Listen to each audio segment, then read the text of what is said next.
Mesdames, Messieurs, bonjour. Il est 12h GMT. Bienvenue au grand journal sur la RFM. Souleymane Niang. Tout de suite, le sommaire de cette édition. Sénégal-Bénin pour une place en quart de finale de la Coupe d'Afrique des Nations de football 2019. Cet après-midi au Caire, nous nous rendrons dans la capitale égyptienne pour nous enquérir de la préparation du match dans la tanière, mais également au Bénin où le match est à la une de toute la presse. Affaire Petro-Tim Aliou Sall à la division des investigations criminelles ce matin. Le frère du président de la République, mis en cause par l'enquête de la BBC sur les contrats pétroliers et gaziers, est convoqué dans le cadre de l'enquête ouverte par le procureur de la République.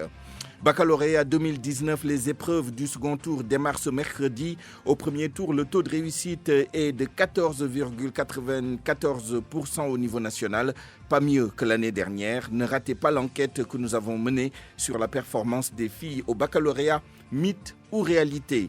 Notre dossier du jour sur les risques encourus sur les chantiers de démolition de bâtiments. 2 ouvriers ont perdu la vie hier lors de l'effondrement d'une dalle. C'était à Yarar. À suivre notre reportage sur le terrain et l'avis d'un expert en la matière. Binta Diallo, bonjour. Bonjour Souleymane. Vous nous présenterez l'actualité internationale dans un gros quart d'heure, mais avant cela, les titres. Vers une sortie de crise politique en Mauritanie, opposition et gouvernement se concertent. Vous entendrez le candidat sorti deuxième de la présidentielle Biramda Abed. Va-t-on vers une crise diplomatique entre la Grande-Bretagne et les États-Unis? L'ambassadeur britannique aux États-Unis vient de démissionner. Cela fait suite à des échanges épiques entre le diplomate anglais et le président américain Donald Trump. Autre crise diplomatique entre la Somalie et la Guinée. Mogadiscio a rompu toute relation diplomatique avec Conakry. Autre rendez-vous, le journal de la CAN. Ce sera avec vous, Youssouf Bodian. Bonjour. Bonjour Souleymane. Sénégal-Bénin à 16h pour démarrer les quarts de finale de la CAN 2019. Quel 11 des Lions face aux écureuils? Comment se préparent les supporters au Caire? Les dernières nouvelles de l'Égypte avec nos envois spéciaux. Ce sera le premier match de l'histoire de la CAN avec la VAR. Une décision saluée par un arbitre fédéral que vous entendrez. Sénégal-Bénin, c'est aussi le match des féticheurs. Les supporters se prononcent sur l'impact du mystique sur ce match. Vous entendrez également les Sénégalais d'origine béninoise. Certains d'entre eux sont partagés entre écureuils et lions. La chronique du mercredi, ce sera avec Mbaye Sidi Mbaye. Et puis dans l'actualité des sports, le quart d'heure, le quart de finale de l'équipe nationale, comme vous l'avez évoqué tout à l'heure. Et on terminera avec la revue de la presse de Georges Détié Diop.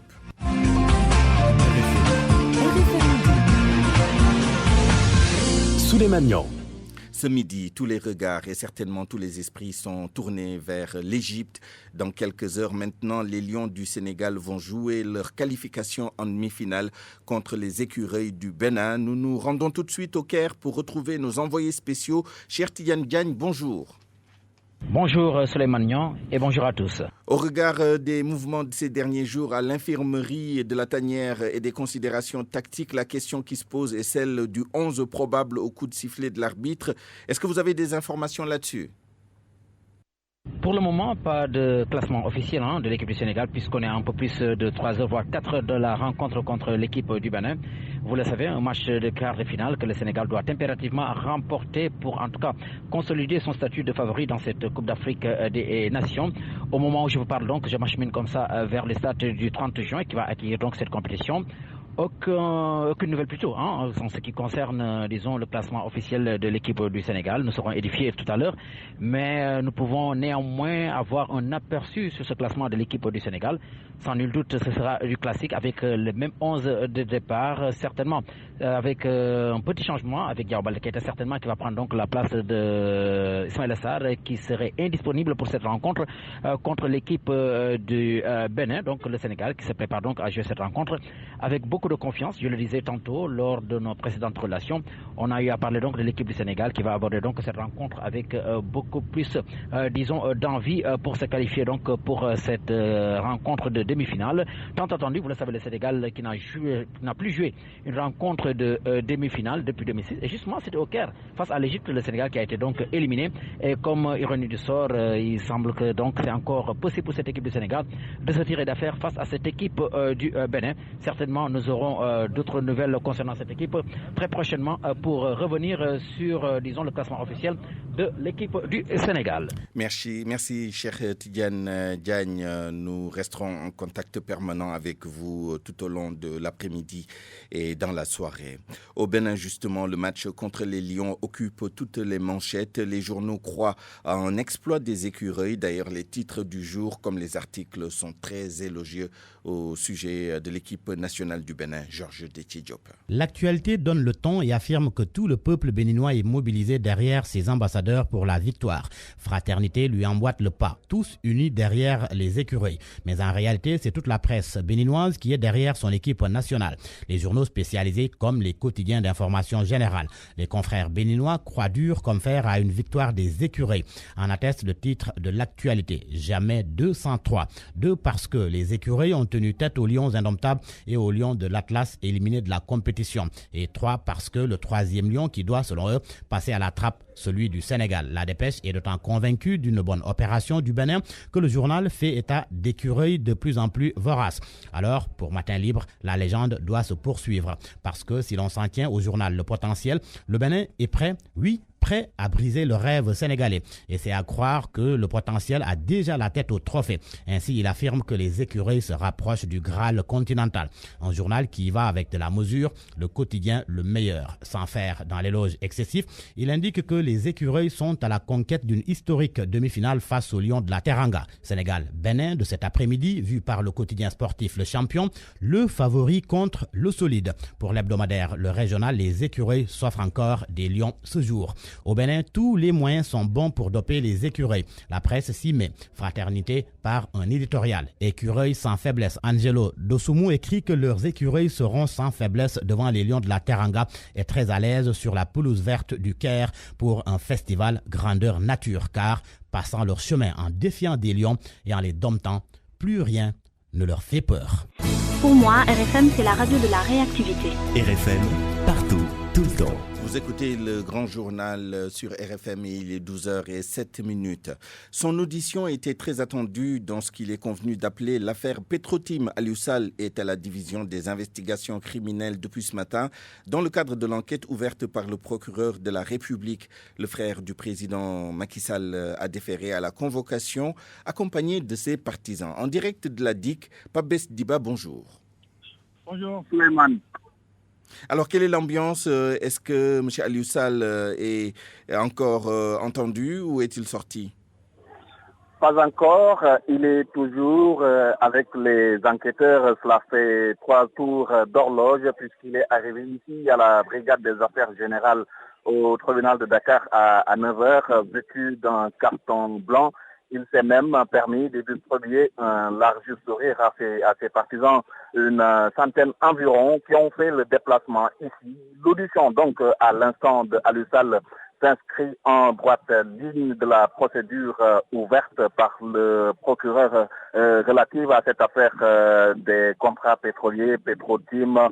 On rappelle qu'avant Aliou Sall, Birahim Seck du Forum civil, Pierre Goudiaby Atepa, Babacar Mbaye Ngaraf, entre autres, avaient déjà été auditionnés. Mais celle d'Aliou Sall, l'audition d'Aliou Sall à l'instant donc accusé, on le rappelle par l'enquête de BBC, pourrait sans doute donner des idées claires au procureur. Mais en attendant, ses partisans ici se sont déjà fait une idée. Aliou Sall est blanc comme le boubou qu'il a porté, c'est ce qu'ils ont dit.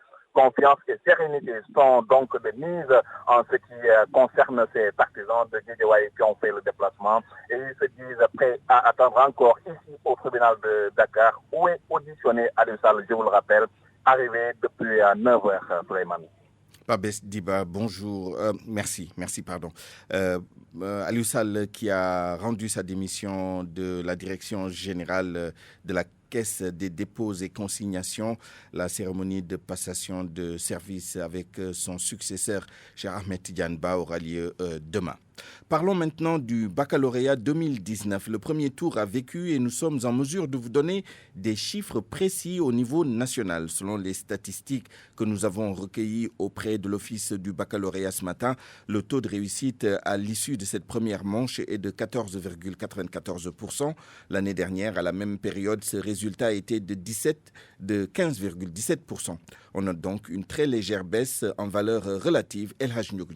Ils sont 22 492 élèves déclarés admis d'office sur un total de 155 551 candidats au baccalauréat général, ce qui représente un taux d'admission de 14,94% contre 15,17% en 2018, soit une différence de 0,23%. Cette année, 40 761 élèves sont admissibles et doivent faire le second tour qui a démarré ce matin. Malgré une légère baisse du taux de réussite, le nombre de mentions a augmenté. 4 362 mentions cette année contre 3 792 l'année dernière. Les 4 362 mentions de 2019 s'établissent comme suit. 89 mentions très bien, 561 mentions bien et 3 712 mentions assez bien.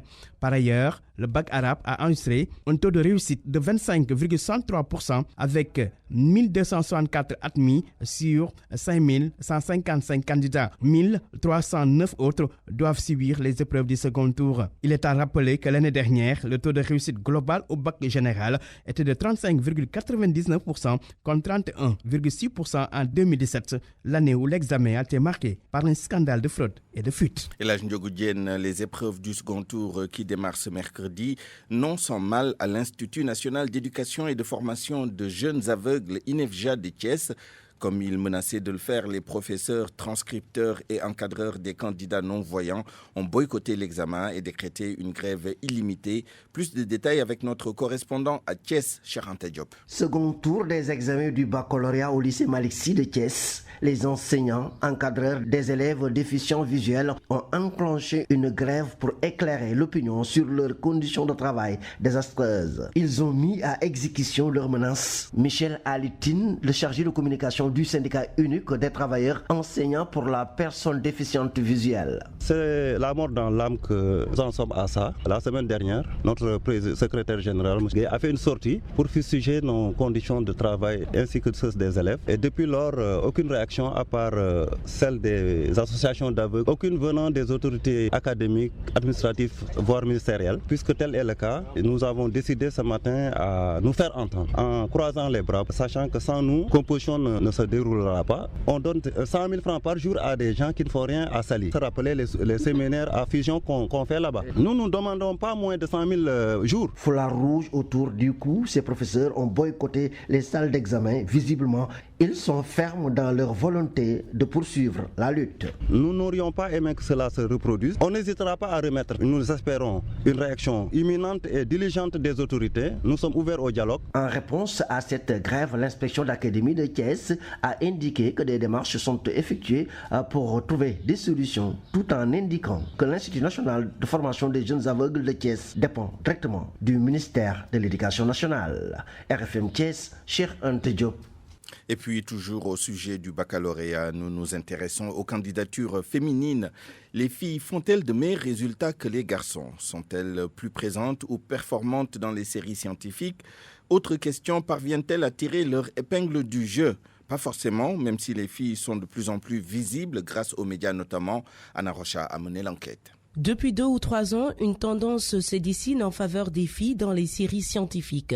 Le constat est de l'ex-présidente du Comité national des enseignantes pour la promotion de la scolarisation des filles, Aïssa Touli. Il y a eu des mesures incitatives initiées par le ministère de l'Éducation nationale, telles que Miss Math.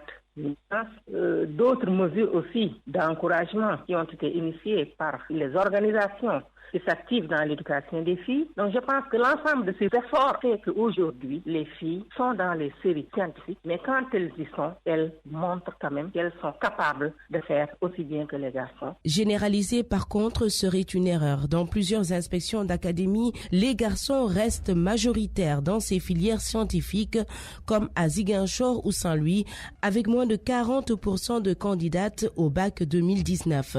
Cette situation ne surprend pas l'expert en éducation, Babacar Mboup. Parce qu'il y a un hiatus entre le discours et ce que les résultats de terrain montrent. Et pour cela, je pense que même il faut avoir le courage de réinterroger les approches pour que véritablement ça puisse donner les effets escomptés. Et pourtant, lorsqu'on déchiffre quelques statistiques du premier tour, on se rend bien compte que finalement les jeunes filles ne s'en sortent pas si mal. Pour reprendre l'exemple de Saint-Louis, plus de 50% des candidates des séries S sont passées au premier tour et ce sont les filles aussi qui ont obtenu le plus de mentions. Par contre, à Ziguinchor, sur 191 admis du premier tour, les filles sont au nombre de 53.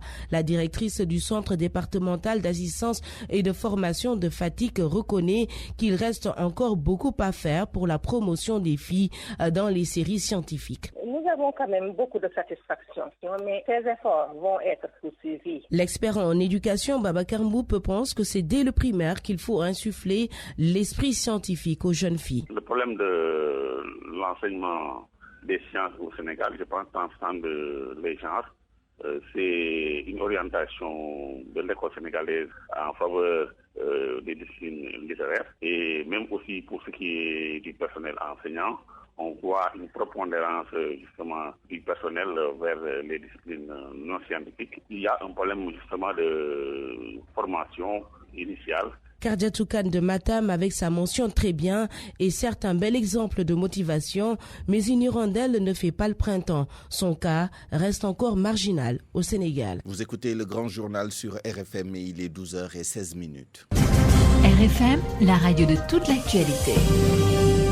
Venons-en maintenant à notre dossier du jour sur les accidents qui se produisent souvent sur les chantiers de démolition de bâtiments. Le dernier en date a eu lieu au centre de formation et de promotion des jeunes de Yarar et il a coûté la vie à 2 ouvriers. Prétexte pour s'intéresser aux normes de destruction de bâtiments sur les chantiers. Les ouvriers disent être conscients du danger, mais en même temps, ils reconnaissent leur manque de qualification. Dans ce reportage, Koumba Sandiane Faye, ils appellent à la vigilance.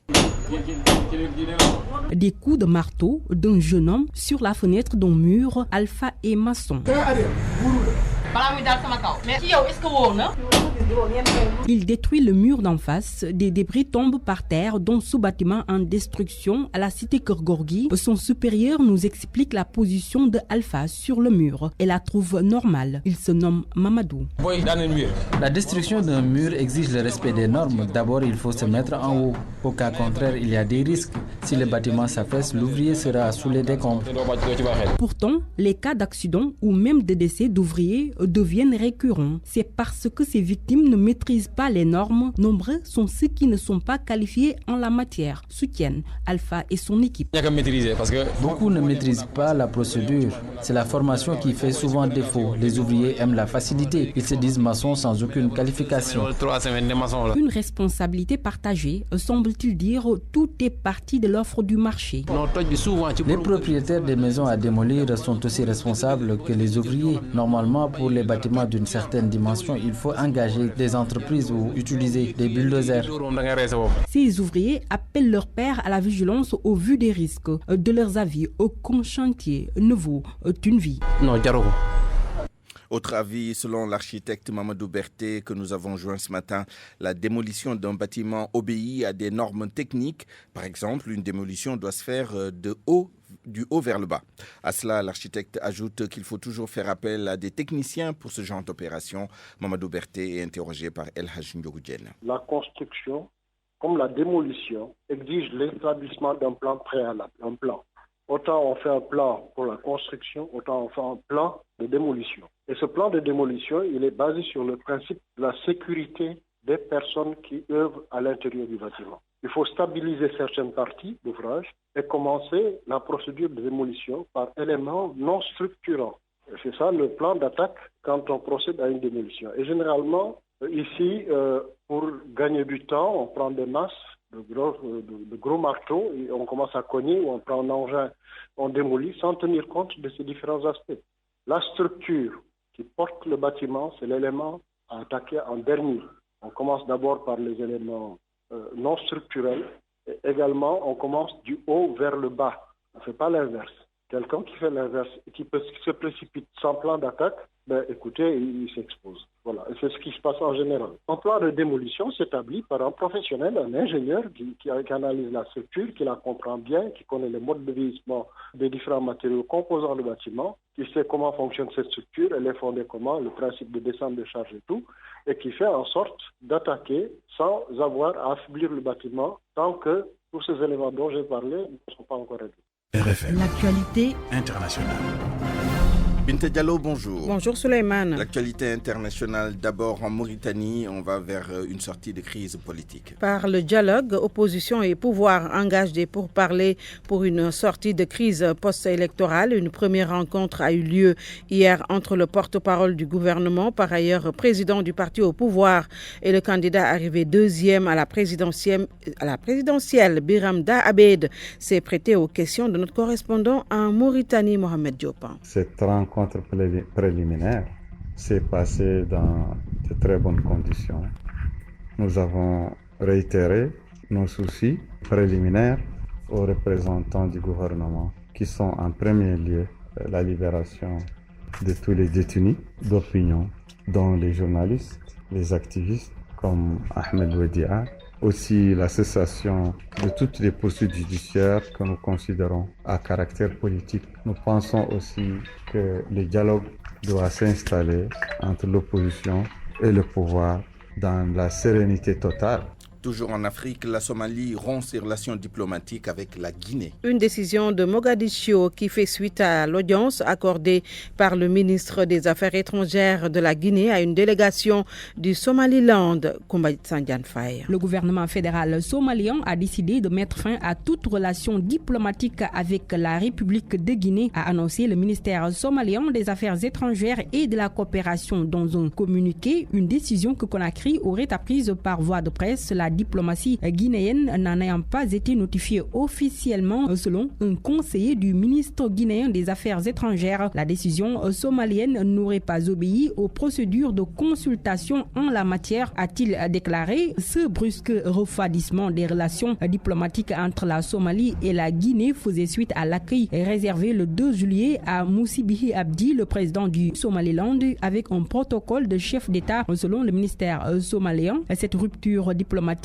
intervient alors que Conakry avait pris des précautions en recevant le dirigeant séparatiste loin des médias. Le chef de l'État guinéen, Alpha Condé, s'est notamment tenu à l'écart de la rencontre, laissant son ministre des Affaires étrangères accueillir le président Moussi Bihi Abdi à l'aéroport international de Conakry. Hors du continent maintenant, l'ambassadeur de la Grande-Bretagne aux États-Unis démissionne. Après avoir vivement critiqué l'administration Trump, l'ambassadeur de Grande-Bretagne aux États-Unis jette l'éponge. Les propos de Kim Darroch avaient fuité, créant du coup un tremblement de terre. Dans ses notes transmises à Londres,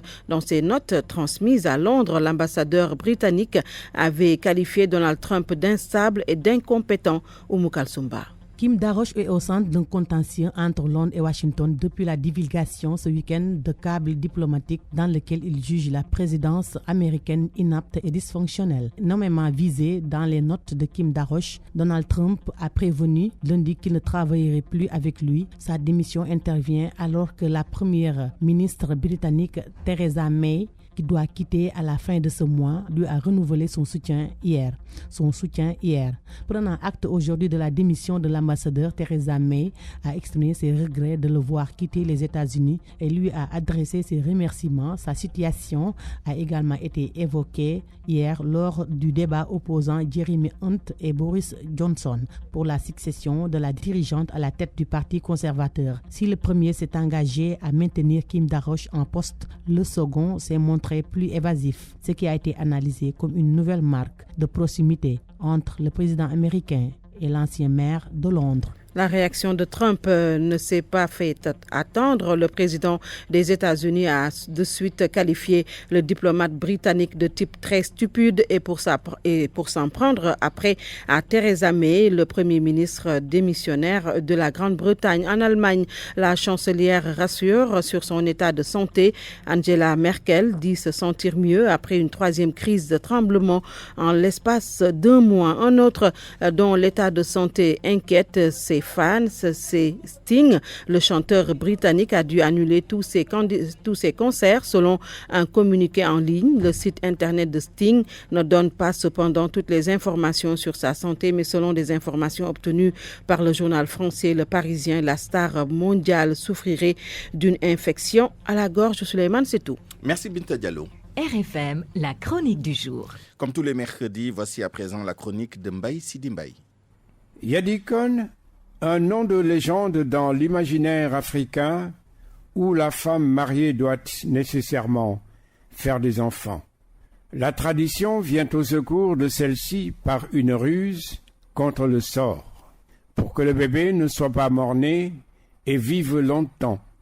Sa maman lui donnera un prénom d'essence mystique pour le sauver et le maintenir en vie.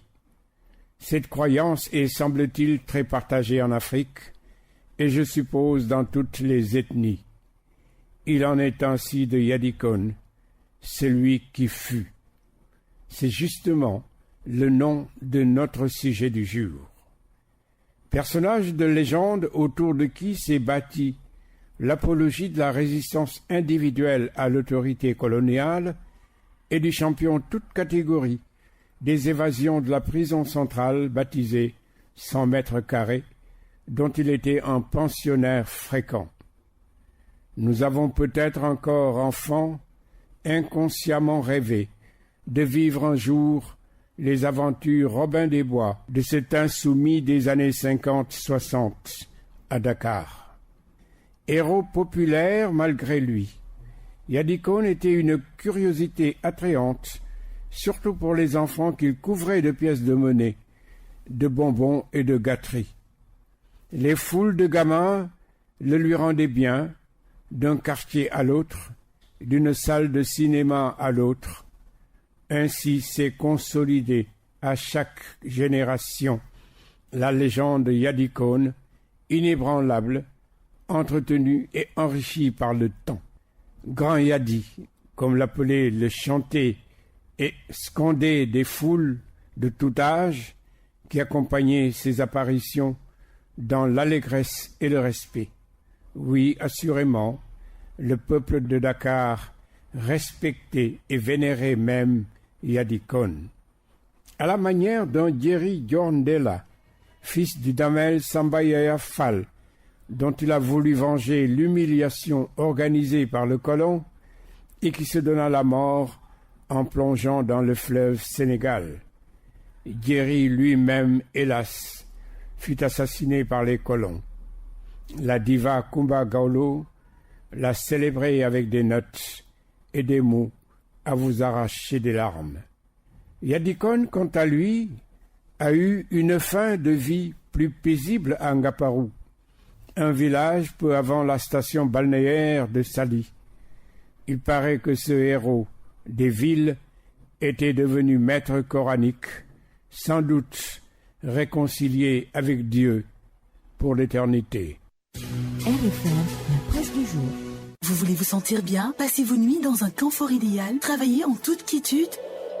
Le New Max est ce qu'il vous faut. Découvrez la dernière génération de climatiseurs New Max de Samsung. Avec son design élégant et sa technologie avancée, économisez de l'énergie et profitez d'un confort personnalisé et adapté à votre température corporelle. Le nouveau climatiseur New Max de Samsung améliore la qualité de l'air de votre pièce en éliminant toutes les impuretés et vous offrira une sensation de bien-être toute la nuit. Pour cet été, procurez-vous vite le nouveau climatiseur New Max chez nos revendeurs agréés. Tous nos modèles sont garantis 12 mois. Samsung et son nouveau climatiseur New Max vous offrent votre revue de presse. La presse lue et commentée par Georges Détié-Diop. Le foot roi du jour, tout un peuple derrière les Lions. Sénégal-Bénin à 16h. Presque tous les journaux n'ont de titre que pour le premier quart de finale de la CAN 2019 en Égypte. Les écureuils au menu des Lions, c'est le titre qui barre la une de l'As. Lions à l'affût d'écureuils s'exclame au Sud Quotidien. Pour Source A, Lions cherche viande d'écureuil seulement. Le match va se jouer sans Alfred Ndiaye et Ismaël Assar. Les Échos confirment qu'ils sont forfaits. Quant à Crépin Diatta et Salif Sané, le journal fait savoir qu'ils sont au top. Salif Sané, justement, il confie dans Sud Quotidien et dans Enquête qu'il est apte pour ce match. Pour autant, l'Observateur indique que c'est Kouyaté qui est maintenu dans l'axe et Keita Baldé, lui, est retenu à la place de Ismaïla Sarr. Le quotidien Record, qui livre le 11 probable, indique que Cissé reconduit l'axe Kouyaté-Koulibaly, le sélectionneur des Lions qui fait état dans l'Observateur d'un match piège. Le Soleil rapporte ses propos selon lesquels ils prennent le Bénin très au sérieux. Et à la première page de l'As, il déclare que minimiser le Bénin serait une grosse bêtise. Les mêmes propos quasiment sont mis en exergue par Enquête, Sud Quotidien et Les Échos. Sous-estimer le Bénin serait la plus grosse bêtise de notre part. Et en face, l'entraîneur du Bénin, Michel Dussuyer, affirme que la pression est sur le Sénégal qui postule pour le titre. Eux, dit-il, ont tout à gagner. L'objectif du Sénégal, en tous les cas, c'est de gagner pour retrouver les demi-finales 13 ans après. C'est ce que relève le quotidien national Le Soleil. La dernière demi-finale des Lions remonte à 2006 et c'était en Égypte. Et Le Soleil souligne que pour leur retour sur les bords du Nil, les Lions ont dans leur ligne de mire le dernier carré en attendant mieux. Alors, Enquête s'exclame qu'il faut vaincre le signe indien. Tuer le quart noir, renchérit le quotidien. Plus clairement, selon mon confrère, vaincre la malédiction des quarts. C'est l'objectif des Lions qui n'ont pas joué une demi-finale depuis 2006 contre l'Égypte au Caire. Le quotidien qui rappelle que dans l'histoire de la CAN, les Lions ont perdu 5 quarts de finale sur 7. Au Bénin, l'on voudrait que le Sénégal enregistre sa 6e défaite en quart de finale. Et pour ce faire, les dignitaires vaudous dopent les écureuils. C'est l'Observateur qui l'écrit à sa une. Les vaudous, selon mon confrère, s'attaque aux lions. Le journal fait état d'un bouc et 3 moutons immolés. Verdict ce soir. Tous les yeux sont rivés sur le Caire. Ils sont rivés aussi sur la direction des investigations criminelles où Aliou Sall est attendu ce matin. C'est dans l'affaire Petrotim. Aliou Sall, un étrange témoin à la DIC. C'est le titre qui barre la une de l'Obs à ce propos. Le journal qui parle de bizarreries dans l'enquête sur Aliou Sall fait savoir que des experts en droit qui dénoncent une procédure d'enquête viciée n'attendent pas grand-chose au finish. Selon l'Obs, il voit dans cette enquête un simple écran de fumée avec pour objectif de calmer l'angoisse existentialiste des Sénégalais. À la une de Direct Info, un entretien avec Cheikh Kanté. Il est surtout question d'économie, du déficit budgétaire et de l'endettement du Sénégal décrié par certains. Mais pour Cheikh Kanté, l'endettement peut booster notre économie. Il précise tout de même qu'il doit toujours être encadré et mesuré. Et l'on reparle de l'affaire de la drogue saisie au port de Dakar. Libération révèle que le directeur de Dakar Terminal a été discrètement libéré au premier jour de son déferment par la douane. Et pendant ce temps, 4 de ses agents sont sous le coup d'une inculpation.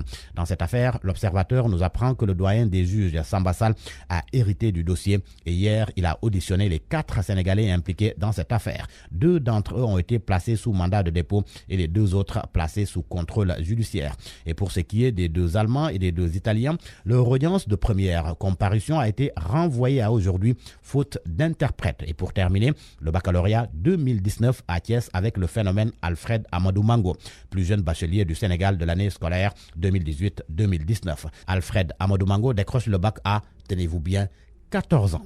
Extraordinaire selon l'Observateur. Le Soleil parle de record. À vos kiosques et bonne lecture. Pour cet été, procurez-vous vite le nouveau climatiseur NewMax chez nos revendeurs agréés. Tous nos modèles sont garantis 12 mois. Samsung et son nouveau climatiseur NewMax vous ont offert votre revue de presse. À 12h33, c'est la fin de cette édition. Merci à Abdoulaye Diop qui en a assuré la mise en onde, à El Hadj Ndiogou Diène pour la coordination et à toute l'équipe. Merci à vous de l'avoir écouté. Dans un instant, le journal de la CAN avec Youssouf Bodian. Et puis, bonne suite de programmes sur la RFM. Bon appétit et surtout bonne chance au Lyon. Excellent après-midi.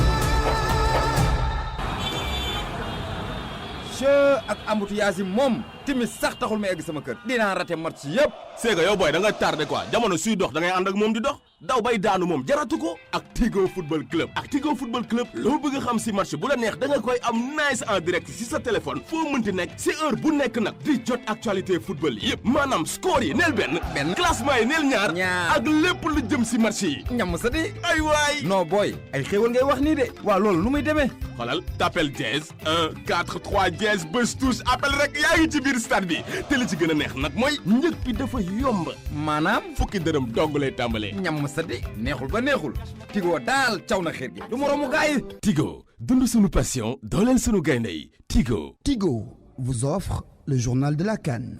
yaay léebal ma.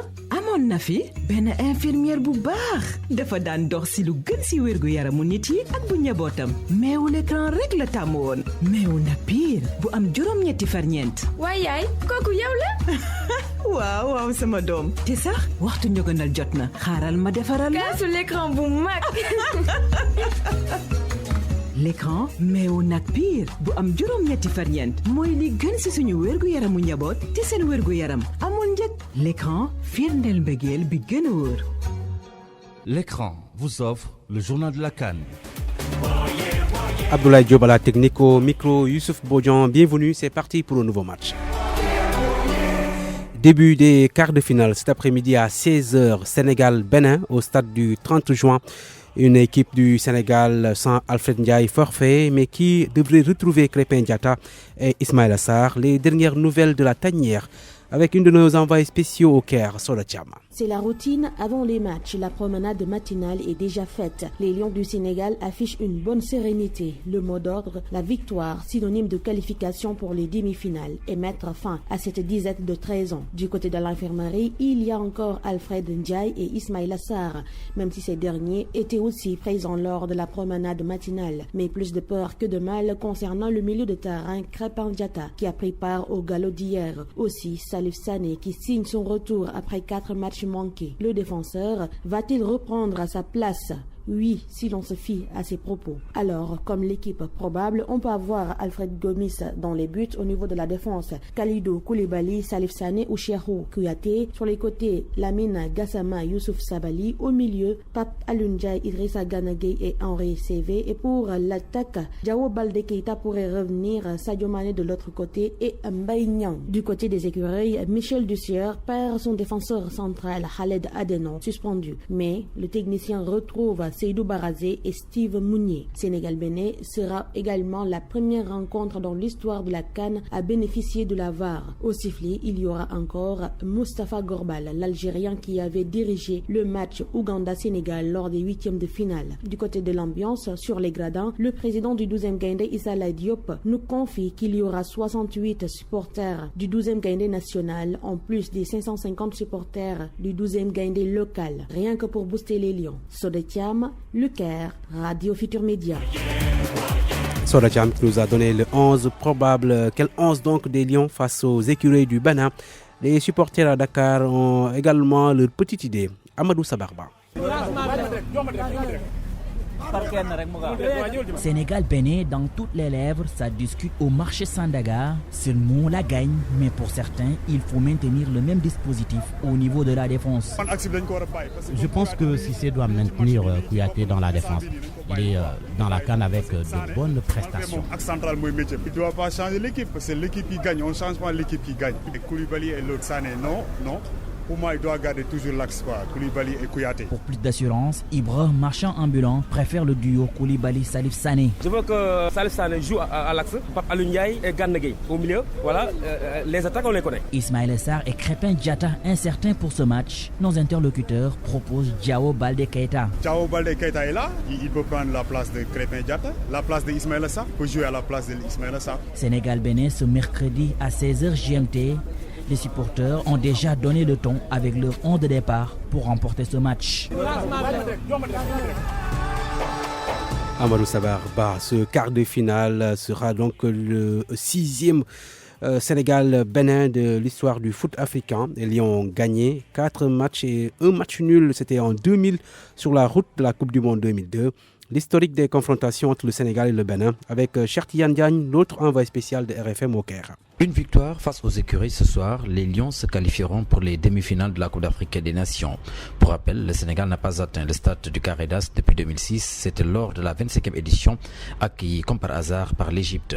Plus d'une décennie plus tard, les protégés du sélectionneur Aliou Cissé ont encore l'opportunité comme jamais de réaliser ce coup face aux écuries créditées d'un parcours assez correct dans cette Coupe d'Afrique des Nations.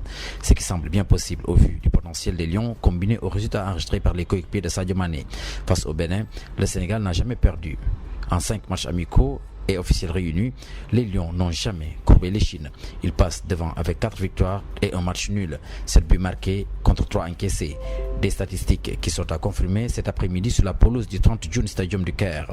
Le Bénin a certes des arguments à faire valoir, mais le Sénégal semble mieux armé pour remporter la mise. Le résultat de ce soir nous en dira plus. Cher Tidiane Diagne, le Caire, pour la Radio Futur Média.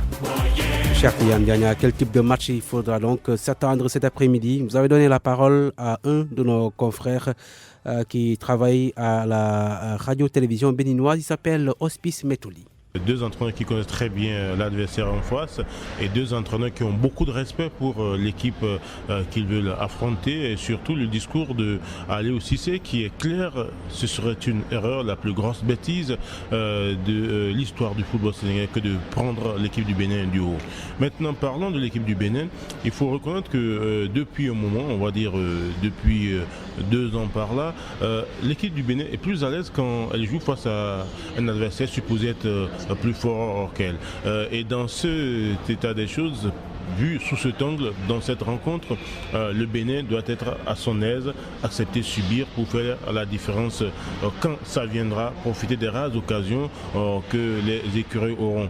L'autre chose qui fait de cette équipe du Bénin, on va dire une équipe à l'aise dans cette rencontre, c'est que le Bénin, si le Bénin perd, il n'y a pas événement. Mais si le Bénin gagne, il y a événement.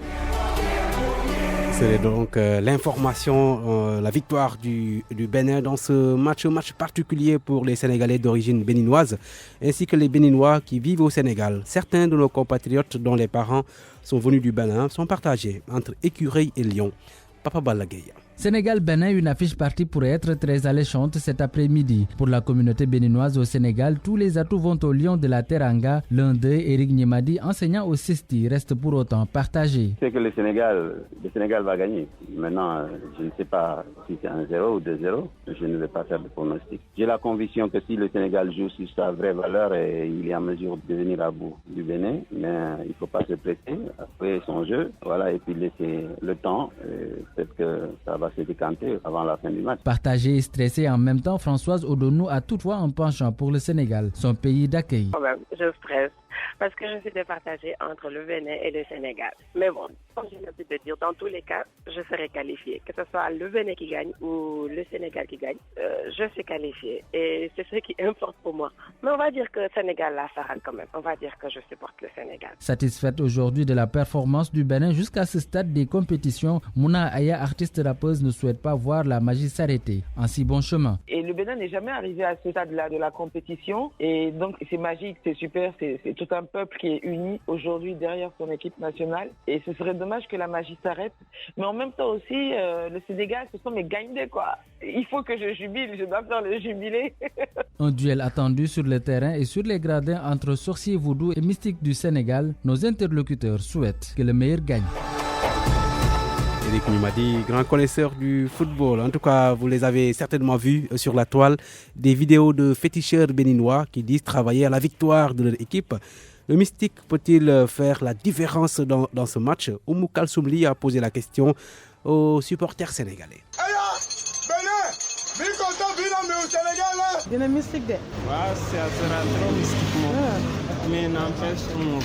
Ousseynou Ndaw, étudiant, trouvé en train de lire la une des journaux devant un kiosque. La mine décontractée pense que la vidéo sur les pratiques mystiques des Béninois est juste une stratégie pour déstabiliser l'adversaire. Non, trop mystique, non, je ne pense pas.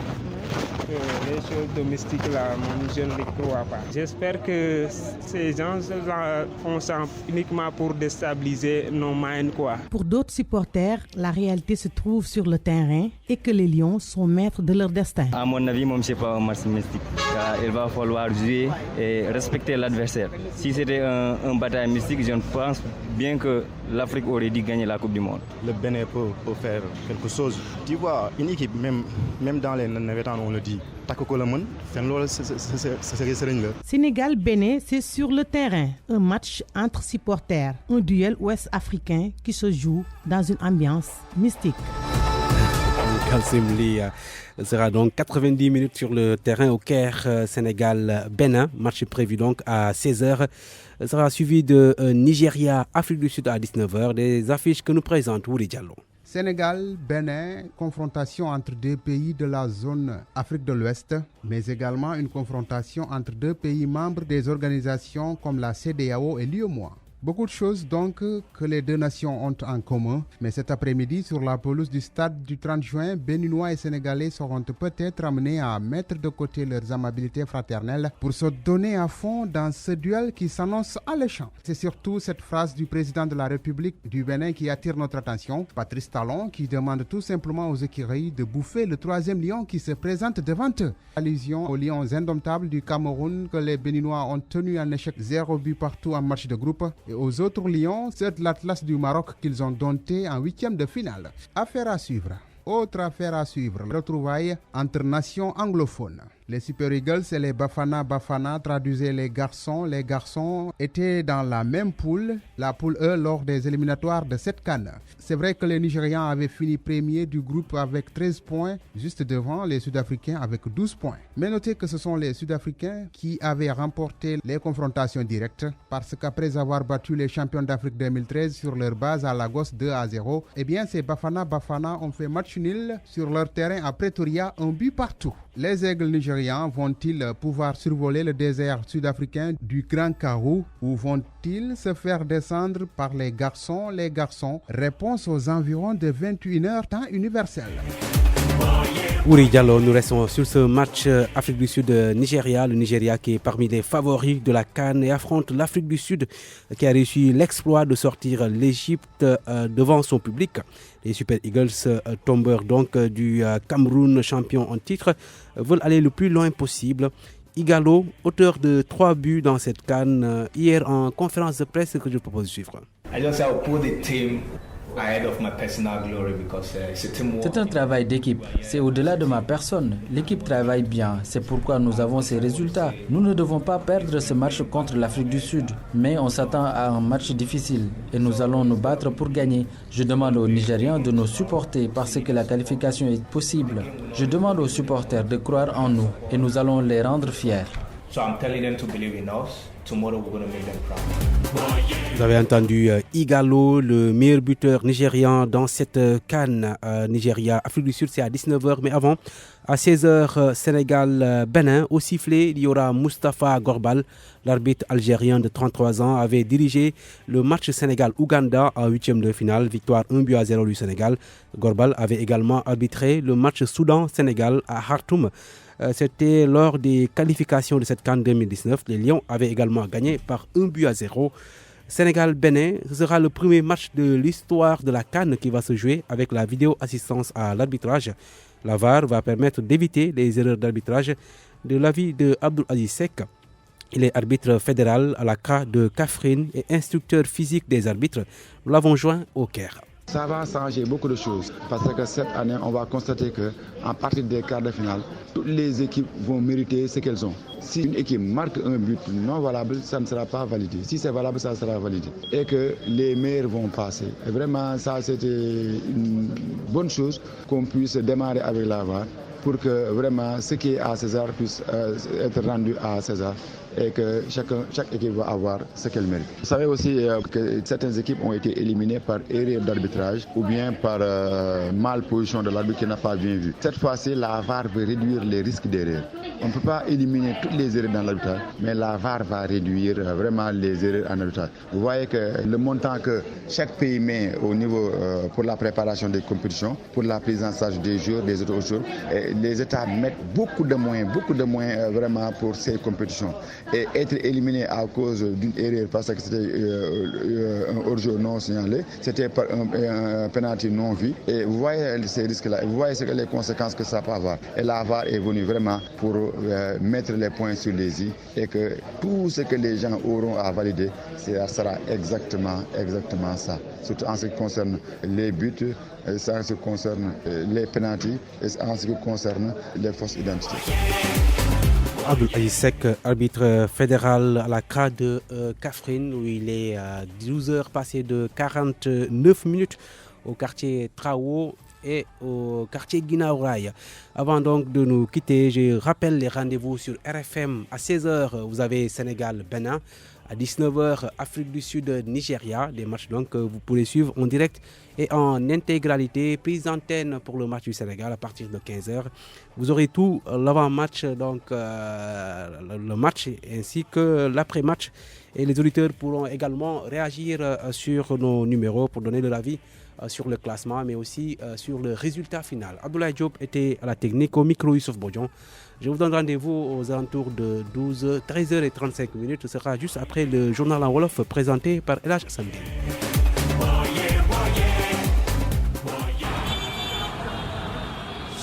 ak embouteillage yi moom timis sax taxul ma egg sama